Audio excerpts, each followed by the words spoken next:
তুই খালি ক যে কার থেকে ফোনটা চুরি করছস। তুই যে পাঞ্জাবি এলো লোক দেহস না, ওর কাছ থেকে চুরি করছি। ওই লোকটা দেখ এবার এই ফোনের পাসওয়ার্ড কেমনে আমি লই আহি, দেখা হবে তোর সাথে face to face eye to eye একটু পর। এক্সকিউজ মি ভাইয়া, এটা কি আপনার ফোন? ফোনটা তো ভাই আমারটার মতোই দেখতে, কিন্তু আমারটা তো ভাই আমার কাছে, এটা আমার না। আপনারও না টেলিফোন না, তাইলে কি আর করা, ফোনটা থানায় জমা দেয় গে।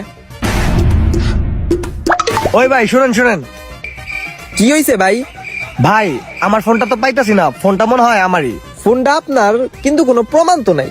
আপনি একটা কাজ করেন, আপনার ফোনের লক তো জানেনি, আমার লকটা কোন, এই ফোন যদি খুলে তাহলে বুঝবো আপনার ফোন, ফোন দিয়া দিমু, সিম্পল। হ্যাঁ ভাই লেখেন, বলেন। 882200। ওই ভাই ফোন তো খুলে না, হুদাও দিয়ে আমার টাইমটা নষ্ট করলেন। ধুর। এই নে তোর চুরি করা ফোন, আর পাসওয়ার্ডটা উঠা। পাসওয়ার্ড ক। 228800। খুলছে। আরে এটা তো অসম্ভব।